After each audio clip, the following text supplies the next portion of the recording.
La vie intime des jeunes, bien loin des idées reçues. C'est une grande enquête. 10 000 jeunes entre 18 et 29 ans qui ont été interrogés par l'INED, l'Institut national des études démographiques. Et cette étude, c'est vous qui l'avez coordonnée. Marie Bergström, bonjour. Vous êtes sociologue à l'INED et vous publiez ce très gros livre que j'ai dans les mains, 388 pages, La sexualité qui vient, aux éditions de la Découverte. Vous démontez les clichés un par un. D'abord, une question centrale, le couple. Le couple dont on a eu l'impression peut-être qu'il était has-been, que c'était quelque chose du passé. Le couple fait quand même encore rêver les jeunes. Oui, tout à fait. C'est un des grands résultats de l'étude, que la norme conjugale est toujours forte. Et surtout, le couple, c'est une forme relationnelle qui plaît et qui est très présent dans la jeunesse. Donc, nous, on a étudié les 18-29 ans et c'est 66%, donc 2/3 finalement, qui disent avoir été en couple dans l'année. Donc, très loin de l'idée de la fin de l'amour, la mort du couple, etc. Le couple est toujours un idéal de vie et c'est aussi une expérience très courante dans la jeunesse. Mais ce n'est pas forcément un couple cohabitant. Donc, c'est peut-être là où il y a aussi une confusion. C'est une nouvelle façon de vivre son couple. Disons qu'aujourd'hui, dans la jeunesse jusqu'à la trentaine, il y a une forme d'expérimentation relationnelle. On est en couple, mais il y a aussi d'autres relations. Et c'est vrai qu'à l'approche de la trentaine, progressivement, le couple cohabitant va être plus courant. Donc, il y a une forme d'entre dans la conjugalité plus institutionnalisée, cohabitant, etc. Mais avant cette entrée dans la conjugalité et la vie de famille, il y a ce moment d'expérimentation. Donc, on vit en couple, on est en couple, mais on a aussi d'autres relations. Et cette diversité auquel la question de la fidélité, là ouais. aussi, c'est un des clichés que votre étude, à travers l'étude des faits, détruit.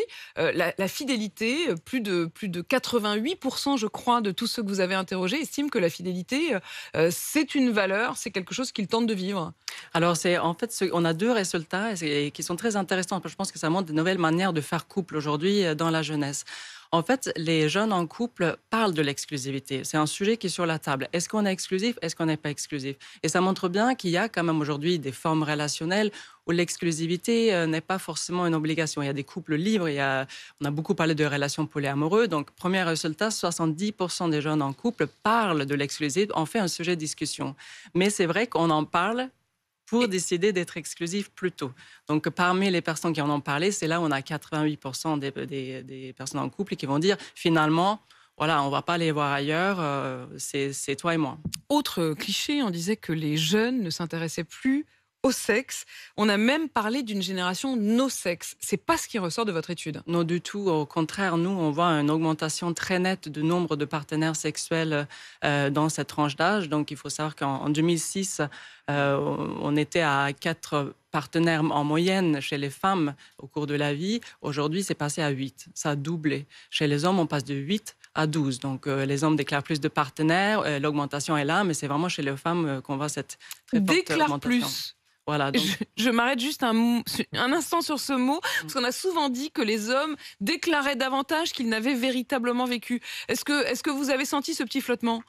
C'est vrai qu'on a des nombres qui ne sont pas les mêmes pour les deux sexes. Il y a différentes choses qui expliquent cela, mais en partie, on a effectivement différentes manières de compter les partenaires sexuels. Et il y a cette expression que les sociologues utilisent, qui est que les femmes souvent comptent uniquement ceux qui ont compté pour elles, alors que les hommes ont tendance à tout compter. Donc, ça fait un peu une manière différente de considérer a posteriori les relations qu'on a eues. Est-ce qu'on considère que c'est un partenaire sexuel, etc. Donc, oui, il y a cette différence qui persiste. Vous avez aussi constaté, à travers cette très vaste étude, une forme de libération des femmes sur la question de la sexualité.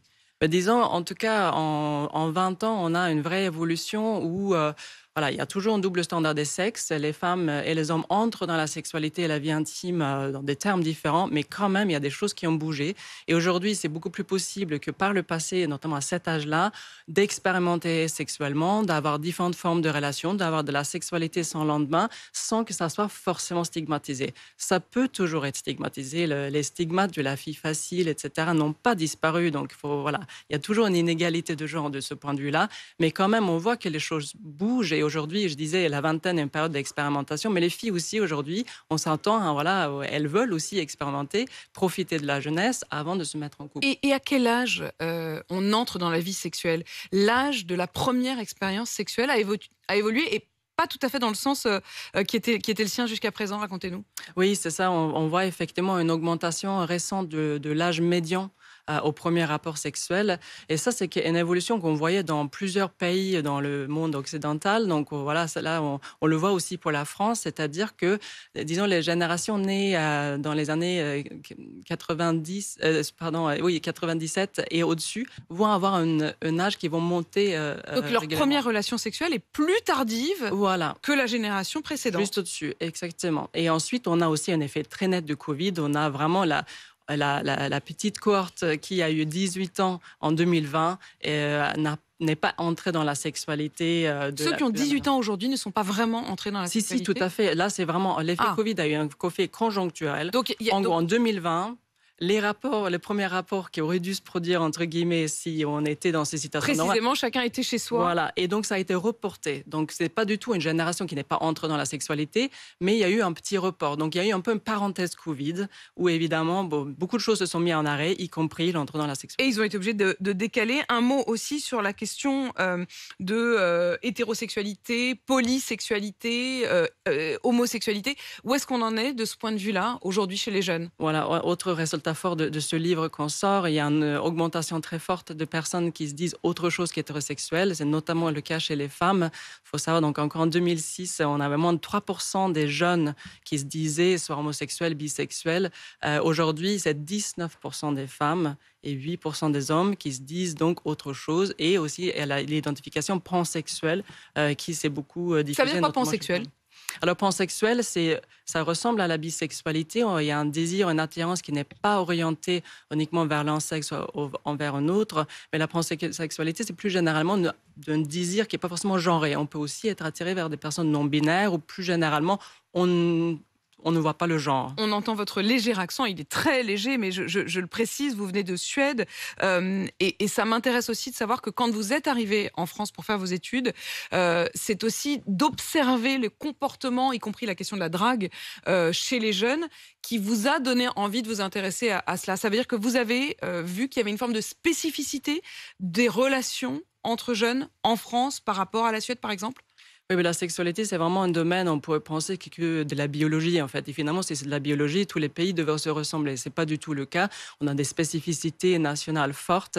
L'âge d'entrée dans la sexualité en est un. En Suède, les filles entrent dans la sexualité plus tôt que les garçons. En France, c'est l'inverse. Donc, on voit bien qu'en termes de normes de genre, de pratiques, de sociabilité, d'attente, on a des choses très différentes. Donc, parfois, ces petites différences, ça peut faire naître une interrogation qui, après aussi, peut donner des vocations des vocations de sociologue, comme ça a été votre cas. Merci, cette étude, elle est passionnante. Je recommande ce livre, La sexualité qui vient. Merci d'être venu nous présenter cette étude. Donc, Marie Bergström, il est 7h51 sur RMC.